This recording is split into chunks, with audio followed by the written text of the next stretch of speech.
Welcome to এডুটার। নমস্কার দর্শক বন্ধুরা, আশা করি সকলে ভালো আছেন। সংবাদপত্রে প্রকাশিত একটি খবর আপনাদের সামনে তুলে ধরছি।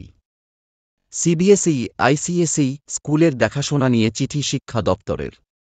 রাজ্যে সিবিএসই এবং আইসিএসই বোর্ডের অধীনে থাকা স্কুলগুলির পরিকাঠামো, রক্ষণাবেক্ষণ যাতে ঠিক থাকে, সেই সংক্রান্ত নজরদারি যাতে ঠিক মতো হয়, সেসব দেখার জন্য ওই দুই কর্তৃপক্ষকে চিঠি লিখছে শিক্ষা দপ্তর। সর্বশিক্ষা মিশনের চেয়ারম্যান কার্তিক মান্না বলেন, নব নালন্দা হাই স্কুলে জানলার কাচ ভেঙে দুই ছাত্রের মাথায় পড়ার ঘটনার পরিপ্রেক্ষিতে এই চিঠি লেখা হচ্ছে। আমরা সরাসরি সিবিএসই বা আইসিএসই স্কুলগুলির উপরে নজরদারি করতে পারি না। তবে ওই স্কুলগুলির পড়ুয়ারাও তো এই রাজ্যেরই। তাই এইসব স্কুলের পরিকাঠামো যেন ঠিক থাকে, নজরদারি যেন ঠিক মতো হয়, তা দেখার জন্য আমরা সিবিএসই এবং আইসিএসই কর্তৃপক্ষকে চিঠি লিখছি। সিবিএসই এবং আইসিএসই বোর্ডের অধীনে থাকা বেসরকারি স্কুলগুলির মাসিক ফি বেশি বলে অনেক সময়ই অভিযোগ ওঠে।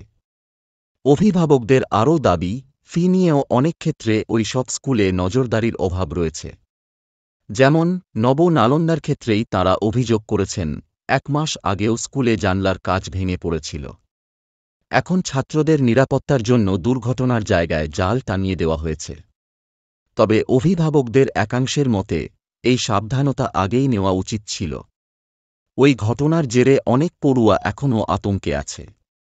যে 2 পড়ুয়া এই ঘটনায় আহত হয়েছে, তাদের মধ্যে কম আহত হওয়া পড়ুয়া সৃঞ্জয় রায়ের মা বর্ণালী রায় বলেন, ছেলের আতঙ্ক খানিকটা কাটলেও ওকে 2 দিন স্কুলে পাঠাব না। ওষুধ খাওয়ার পরে ওর ঘুম পাচ্ছে। এখনও পুরো সুস্থ নয়। এদিনও অভিভাবকদের একাংশ প্রশ্ন তোলেন, ঝড় বৃষ্টি না হওয়া সত্ত্বেও কিভাবে জানলার ফ্রেম ভেঙে নিচে পড়ল। তবে নব নালন্দা স্কুল কর্তৃপক্ষ জানিয়েছেন, মঙ্গলবার স্বাভাবিক স্কুল হয়েছে। পড়ুয়াদের উপস্থিতির হারও ছিল স্বাভাবিক। এদিকে ওই ঘটনায় গুরুতর আহত ছাত্র প্রিয়ম দাসকে আর.জি. কর হাসপাতাল থেকে ছেড়ে দেওয়া হয়েছে। চিকিৎসকেরা জানিয়েছেন, তার মাথায় 2টি ও গলায় একটি জায়গায় কেটে গিয়েছিল। সেখান থেকে রক্তক্ষরণ বন্ধ হয়েছে। প্রিয়মের সিটি স্ক্যানের রিপোর্টও স্বাভাবিক। এখন শুধু এই পর্যন্তই। এই ভিডিওটি ভালো লাগলে লাইক এবং শেয়ার করুন।